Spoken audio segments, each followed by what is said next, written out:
So today we're going to dig into a really fascinating plan to completely transform one of the most common and frankly overlooked landscapes in our world. Let's get right into how this whole thing could work. I want you to just picture the last time you were at a big box store or maybe a huge office park.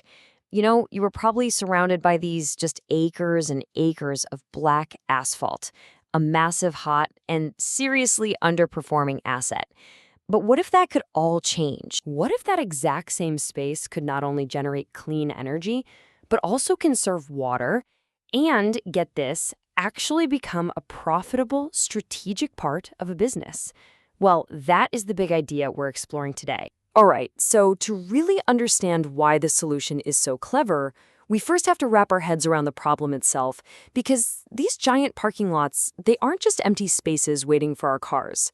They come with some pretty significant costs, both for the environment and for the economy. These places have some major hidden downsides. All that dark asphalt, it just soaks up the sun, creating what are called urban heat islands that can literally raise the temperature of a whole city. And when it rains, all that water picks up oil and gunk and becomes polluted runoff. And think about this. Every single car parked out in that baking sun needs to blast the AC, wasting energy before you've even driven a single foot. It's just a huge collective missed opportunity. So what's the big idea here? Well, it's called the Solar Carport Empowerment Program, or SCEP for short. And it's a policy framework designed to hit all of those problems at once. Now, what makes this proposal especially interesting is that the source material we're working from was actually generated by an AI. So this is a really fascinating look at how new kinds of thinking might help us solve some very old problems. So how does this program actually work? Well, it all comes down to a classic idea, a principle you've definitely heard of before, the carrot and the stick. It's really cleverly designed to make doing nothing actually more expensive than taking action. Okay, so let's look at how this thing basically pays for itself. The stick is what's called a solar opportunity cost fee. It's a small charge, say 50 cents per square foot, on big, unshaded parking lots for not generating solar power. Now that fee then turns around and funds the carrot, which is a whole menu of awesome financial rewards for companies that do build these solar carports. We're talking big installation rebates, great rates for selling energy back to the grid, and even major tax breaks. The whole system funds itself. It's a closed loop. And this approach, it creates this really fundamental shift in thinking. Like the source material says right here, the whole point is to position these carports as a strategic asset, a financially imperative upgrade. So suddenly, it's not about optional green PR anymore. No, with a potential return on investment of 15 to 20%, it just becomes a no-brainer business decision.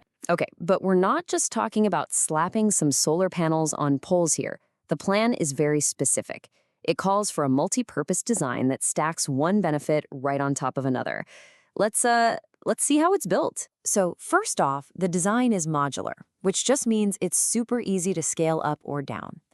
Then it uses these things called bifacial panels. They're really cool. They capture sunlight from above, but also the light that reflects up from the ground, which boosts their efficiency.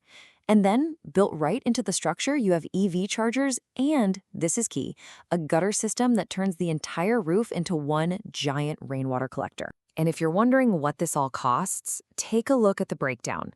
The steel structure and the panels themselves, yeah, that's the biggest chunk of the investment. But check this out.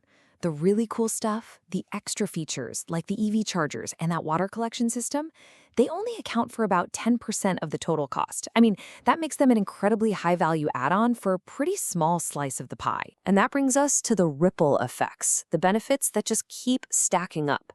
See, this system is designed to do way more than just generate electricity. That rainwater feature we just mentioned, it has a totally astonishing impact. Just look at that number. A single carport unit, just one, covering only 100 parking spots, could collect over 500,000 gallons of rainwater every single year. I mean, to put that in perspective, that's almost enough to fill an entire Olympic-sized swimming pool. This isn't just some little side benefit. It's a massive resource. And we're just harvesting it from the empty air over a patch of asphalt. So you get this powerful 2-for-1 environmental punch. For every single 100 space unit that gets built, the plan estimates you offset 1,000 tons of CO2 every year, and you keep almost 600,000 gallons of polluted runoff from flooding city drains. You're tackling air pollution and water pollution with just one piece of infrastructure. And here's where the plan gets really, really creative. That water that's collected, it's not just for, washing cars on site. The plan actually imagines it being used by nearby farms. It would give them a clean, chemical-free source of water that cuts their costs, boosts their crop yields, and makes them way more resilient when a drought hits. It's a genuine link between our urban centers and our rural communities. All right, let's pull back and look at the whole thing. When you put all these pieces together, what does the big picture look like? Well, this proposal isn't just some vague concept. It lays out a really clear path forward and a powerful summary of the total impact. And this isn't just a fantasy. There's a real, practical timeline for how this would roll out. It starts with getting the laws and rules on the books. Then it gives corporations a couple of years to audit their properties and make a plan. And then it phases in the construction over a 3-year period. It's that kind of structured approach that makes a huge transformation like this feel totally manageable. So when you add it all up, the final payoff really touches every part of a community. On the environmental side, you're cutting CO2 and you're actually cooling down local areas. Economically, it's a win for corporations and it creates local jobs. For our cities, it means less flooding from runoff and less strain on the power grid. And for agriculture, you get clean water and more food security. It's really designed to be a win-win-win-win. Ultimately, this whole plan is about looking at the humble, boring parking lot and seeing it differently.